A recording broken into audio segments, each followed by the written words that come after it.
ਆ ਜਾਓ ਇੱਥੇ ਭਾਵੇਂ ਲਾਗੇ ਲਾਗੇ, ਜਾਂ ਡਰ ਲੱਗਦਾ ਹੈ।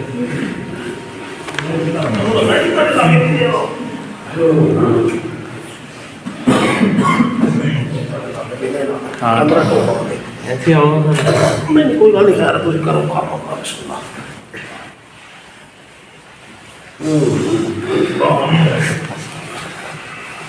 أعوذ باللہ من الشیطان الرجیم، بسم اللہ الرحمن الرحیم۔ آج بحمد اللہ تعالی ہمارا لیکچر نمبر 86 ہے، یعنی 86 دن ہو گئے سانو کرتے، اور آیت نمبر سورۃ الانعام کی 38 to 50 تک بیان ہوگا۔ اور ان آیات کے اندر مختصر سا آپ سمجھ لیں کہ اللہ تبارک و تعالیٰ نے یہ چیزیں بیان کی ہیں کہ جس طرح تم امت میں شامل ہو، اسی طرح یہ جو جانور گھومتے پھرتے ہیں یہ بھی امت میں شامل ہیں، خالی تم اکیلے نہیں ہو۔ اور پھر اس کے بعد اگر تمہارا کل قیامت والے دن حساب ہوگا، یعنی کسی پڑوسی نے کسی پڑوسی کا حق مارا ہے تو اس کا حساب ہوگا، تو کل قیامت والے دن اللہ تبارک و تعالیٰ بکریوں کا بھی، جانور جتنے بھی چھپائے ہیں تمام کا حساب کرے گا۔ اور اس کے متعلق صحیح مسلم کے اندر حدیث ملتی ہے، نبی علیہ السلام نے فرمایا اگر سینگ والی بکری نے بغیر سینگ والی بکری کو تکلیف دی تو کل قیامت والے دن اس کو بھی کٹہرے میں کھڑا کر لیا جائے گا اور پوچھا جائے گا کہ تجھے اللہ نے سینگ دیے تھے اور تو نے اپنی چدراہٹ دکھائی، اور تو نے بغیر سینگ والی کو جا کے اپنے سینگ مارے، تو اس چیز کا بھی حساب جانور سے بھی لیا جائے گا۔ تو ان آیات کے اندر وہ بھی بیان کیا گیا، پھر کفار کے بارے میں بیان کیا گیا کہ ان کو ہم نے جو ڈھیل وغیرہ دے دی تھی تو اس کے بارے میں واضح طور پہ پیغام دیا، پھر ان کے بارے میں بتایا گیا کہ یہ ڈھیل دی اور پھر ہم نے اس وجہ سے دی تاکہ یہ مہلت دے لیں، اور پھر آخر کار ان کے لیے ہم سمجھا دیں کہ اگر پھر بھی باز نہ آئے تو ان کی اچانک پکڑ کریں گے، پھر اس کے بعد ان کے لیے اور کوئی چارہ نہیں بچے گا۔ بسم اللہ الرحمن الرحیم۔ وما من دابة في الأرض ولا طائر يطير بجناحيه إلا أمم ما فرطنا في الكتاب من شيء ثم إلى ربهم يحشرون۔ اور زمین میں چلنے والا کوئی جاندار نہیں ہے اور نہ ہی اپنے پروں کے ساتھ اڑنے والا کوئی پرندہ ہے، مگر وہ تمہاری جیسی امتیں ہیں۔ ہم نے اس کتاب میں کسی شے کی کوئی کمی نہیں چھوڑی، پھر یہ اپنے رب کی طرف ہی اٹھائے جائیں گے۔ یعنی قرآن مجید کے اندر ہم نے کسی چیز کی کوئی کمی نہیں چھوڑی، ہم نے ان کا بھی ذکر کر دیا جہاں تک تمہارا گمان بھی نہیں جا سکتا تھا۔ والذین کذبوا بآیاتنا صم وبکم فی الظلمات من یشاء اللہ یضلل ومن یشاء یجعلہ علی صراط مستقیم۔ اور جنہوں نے ہماری آیتیں جھٹلائی وہ بہرے اور گونگے ہیں، اندھیروں میں ہیں، اللہ جسے چاہے گمراہ کرے اور جسے چاہے سیدھے راستے پر ڈال دے۔ یعنی وہ سارے کے سارے جو ہماری آیتوں کو جھٹلا رہے ہیں، چاہے وہ یہودی ہیں، چاہے عیسائی ہیں، چاہے مشرک ہیں، وہ سارے کے سارے گونگے ہیں، بہرے ہیں، ان کو سمجھ نہیں آ رہی۔ اور اس کے بعد بیان کیا قل ارأیتکم ان اتاکم عذاب اللہ او اتتکم الساعۃ اغیر اللہ تدعون ان کنتم صادقین۔ تم فرماؤ بھلا بتاؤ کہ اگر تم پر اللہ کا عذاب آ جائے یا تم پر قیامت آ جائے تو کیا اللہ کے سوا کسی اور کو پکارو گے اگر تم سچے ہو؟ یعنی اللہ تبارک و تعالیٰ کا تمہارے اوپر عذاب ابھی نازل ہو جائے اور تم سارے کے سارے مشرک ہو، اس کے باوجود بھی تمہاری زبان سے کسی لات عزا کا نام نہیں نکلے گا، بلکہ اس صورت کے اندر تم مشرک ہو پھر بھی تم یہی کہو گے کہ ہمیں رب ہی بچانے والا ہے۔ یعنی اس وقت بھی کافروں کو بھی صرف اور صرف رب ہی یاد آتا ہے، اس کے علاوہ اور کوئی نہیں۔ بل ایاہ تدعون فیکشف ما تدعون الیہ ان شاء وتنسون ما تشرکون۔ بلکہ تم اسی اللہ کو پکارو گے تو اگر اللہ چاہے تو وہ مصیبت ہٹا دے جس کی طرف تم اسے پکارو گے اور تم شریکوں کو بھول جاؤ گے۔ یعنی اس وقت بھی کفار سے بھی اگر کوئی مصیبت ہٹا سکتا ہے نا تو وہ صرف اور صرف اللہ تبارک و تعالیٰ کی ذات ہے، اس کے علاوہ اور کوئی نہیں نکال سکتا تمہیں مصیبت سے۔ تو لہٰذا تم اس وقت جب مصیبت آتی ہے، دیکھیں نا اچانک زلزلہ آتا ہے تو پہلا زبان سے جو الفاظ نکلتے ہیں، بندہ جب پھنسا ہوتا ہے تو بندہ کہتا ہے اللہ، بس وہی ہمیں بچانے والا ہے، اس کے علاوہ اور کوئی نہیں۔ اور کافروں کی زبان سے بھی جب اس صورت کے اندر بالکل عین پھنس جاتے ہیں، اس وقت جو ان کی زبان سے الفاظ نکلتے ہیں وہ اللہ کے بارے میں نکلتے ہیں اور وہ حقیقی اللہ کے بارے میں۔ وَلَقَدْ أَرْسَلْنَا إِلَىٰ أُمَمٍ مِّن قَبْلِكَ فَأَخَذْنَاهُمْ بِالْبَأْسَاءِ وَالضَّرَّاءِ لَعَلَّهُمْ يَتَضَرَّعُونَ۔ اور بے شک ہم نے تم سے پہلی امتوں کی طرف رسول بھیجے تو انہیں سختی اور تکلیف میں گرفتار کر دیا تاکہ وہ کسی طرح گڑ گڑائیں. یعنی پہلی امت کے اندر بھی ہم نے رسول بھیجے، پھر جب ان پر مصیبت تکلیف آتی تو ہم یہ چاہتے تھے کہ وہ ہماری طرف گڑ گڑائیں. اور اللہ تبارک و تعالی، حدیث کا مفہوم ہے کہ نبی علیہ السلام نے ارشاد فرمایا جب پوری امت بالکل نیکوکار ہو جائے تو اللہ تبارک و تعالی اس چیز کا ارادہ کرتا ہے کہ تم سب کو تباہ و برباد کر دے اور ایک ایسی امت لے کے آئے جو گناہ کرے، گناہ کے بعد اللہ کے حضور توبہ کرے. کیونکہ اللہ تبارک و تعالیٰ کو اپنے بندے کی توبہ بہت زیادہ محبوب ہے.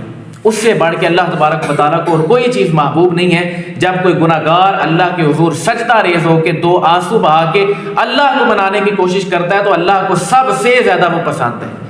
تو لہٰذا اس وجہ سے توبہ کی طرف بھی اگر بندہ گناہ کر بیٹھے، یہ سچی بات ہے، گناہ ہو جاتا ہے. جتنا مرضی بھی کوئی اعلیٰ درجے کے اوپر بیٹھا ہے نا کہیں اس سے گناہ ہو جاتا ہے. اس کو چاہیے کہ وہاں پہ توبہ کرے. اللہ کو توبہ قبول ہے اور وہ اس کو منظور بھی کرتا ہے. فلولا اذ جاءهم بأسنا تضرعوا ولكن قست قلوبهم وزين لهم الشيطان ما كانوا يعملون.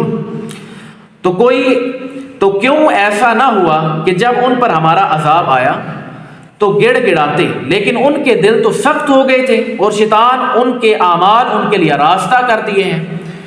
یعنی اب ہم نے جب ان پر عذاب نازل کیا، ان پر آنا چاہیے تھا، جب ان کو ڈرایا گیا کفار کو تو ان کو چاہیے تھا کہ وہ اس چیز پر اب تھوڑا شرمندہ ہو جاتے، بیٹھ جاتے. لیکن انہوں نے کیا کیا، وہ اور ان کے دل سخت ہو گئے اور اپنے آپ کو کہنے لگے کہ ہم ہی برحق ہیں، ہم ہی سچے ہیں. اب دل سخت ہوتے رہے اور شیطان نے ان کے اعمال کو اور آراستہ کر دیا گناہ کے ساتھ. تو فلما نسوا ما ذکروا به فتحنا علیہم ابواب کل شیء. پھر جب انہوں نے ان نصیحتوں کو بھلا دیا جو انہیں کی گئی تو ہم نے ان پر ہر چیز کے دروازے کھول دیے. پھر لنگر بھی کھلا، پیسے بھی کھلے، مال و دولت بھی کھلا، جو چاہیے تھا، عیش و آرام، جو سکون و اطمینان زندگی کے لیے چاہیے ہوتا ہے سب کچھ ملے گا. لیکن پھر اللہ تبارک و تعالی نے فرمایا حتی، یہاں تک کہ اذا فرحوا بما اتوا واخذناهم بغتة فاذا هم مبلسون. جب وہ اس پر خوش ہو گئے جو انہیں دی گئی تو ہم نے اچانک انہیں پکڑ لیا، بس اب وہ مایوس ہیں. یعنی اب ایسی جگہ، یعنی دینے کے بعد یکدم جب کھینچا جاتا ہے نا تو اس کی زیادہ تکلیف ہوتی ہے. تو ان کے لیے یہی عذاب تھا کفار کے لیے کہ انہوں نے جب عذاب کو مذاق سمجھا تو اللہ نے چھوڑ دیا، ڈھیل دے دی، سب کچھ دینا شروع کر دیا. جب بالکل عروج پہ پہنچے تو اللہ تبارک و تعالی نے اچانک لے لیا. اب جو ان کے اوپر تکلیف ہے وہ مایوسی ہے اور مایوسی کا کوئی حل نہیں، بالکل نا امید ہو چکے ہیں آخری حد تک. تو اس کے بارے میں حضرت عقبہ بن عامر رضی اللہ تعالیٰ عنہ سے روایت ہے، فرماتے ہیں نبی علیہ السلام نے ارشاد فرمایا تب جب تم یہ دیکھو کہ بندوں کو ان کے گناہوں کے باوجود ان کی پسند کے مطابق چیز مل رہی ہے تو سمجھو کہ یہ اللہ تبارک و تعالیٰ کی طرف سے اس بندے کی طرف استدراج ہے، یہ ڈھیل ہے. اور پھر اس کے بعد اللہ کے پیارے حبیب صلی اللہ علیہ وآلہ وسلم نے اسی آیت مبارکہ کی تلاوت کی کہ فلما نسوا ما ذکروا به فتحنا علیہم ابواب کل شیء حتی اذا فرحوا بما اوتوا اخذناهم بغتة فاذا هم مبلسون. یہ آیت مبارکہ پڑھ کے کہا کہ اللہ تبارک و تعالیٰ پہلے عطا کرتا ہے ان کو، پھر یکدم سلب کر لیتا ہے.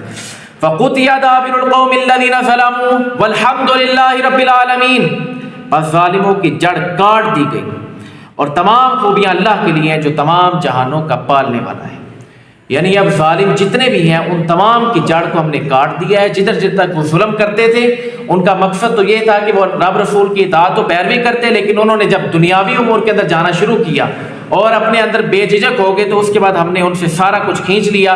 اور یہ اس وجہ سے کھینچا کہ تمام جہانوں کو پالنے والی صرف اور صرف ایک ہی ہستی ہے اور وہ اللہ کی ہستی ہے. اس کے بعد فرمایا قل ارأیتم ان اخذ اللہ سمعکم وابصارکم وختم علی قلوبکم من الہ غیر اللہ یأتیکم بہ. فرمایا کہ تم فرماؤ اے لوگوں بھلا بتاؤ کہ اگر اللہ تمہارے کان اور تمہاری آنکھیں لے لے، تمہارے دلوں پر مہر لگا دے تو اللہ کے سوا کون معبود ہے جو تمہیں یہ چیزیں لا کے دے. یعنی ایک دفعہ اس نے لے لی تم سے، تمہاری آنکھیں سلب کر لے، تمہاری بصارت جس کے ساتھ تم سنتے ہو وہ تم سے لے لے، تو اس کے بعد کس کے اندر یہ طاقت اور جرت ہے کہ وہ اس سے واپس مانگ سکے؟ اور اگر وہ چاہے تو دے دے اور اگر چاہے تو نہ دے، یہ اس رب کا اختیار ہے. تو انظر تم دیکھو کیف نصرف الآیات ثم هم یصدفون کہ کیسے بار بار نشانیاں بیان کرتے ہیں پھر بھی یہ لوگ منہ پھیرتے ہیں. یعنی ایسے بدبخت ہیں، دلوں کے اندر مہر لگ چکی ہے کہ سب کچھ واضح طور پہ اللہ نے بیان کر دیا، اس کے باوجود بھی ان کے جو چہرے ہیں وہ پھرے ہوئے ہیں، وہ اس بات کو تسلیم کرنا نہیں چاہتے. قل ارأیتکم ان اتاکم عذاب اللہ بغتۃ او جہرۃ هل یہلک الا القوم الظالمون. تم فرماؤ بھلا بتاؤ کہ اگر تم پر اچانک یا کھلم کھلا عذاب آ جائے تو ظالموں کے سوا کون تباہ کیا جائے گا؟ یعنی صرف اور صرف ظالم ہی تباہ کیے جائیں گے، جنہوں نے جس مرضی صورت کے اندر ظلم کیا، چاہے اللہ کے ساتھ کسی کو شریک ٹھہرا کے پھر ظلم کیا تو وہ بھی تباہ کیے جائیں گے، یا دنیاوی طور پہ کسی کے ساتھ اس نے ناحق اور ظلم والا معاملہ کیا تو وہ سارے کے سارے اللہ کے حضور تباہ و برباد کیے جائیں گے.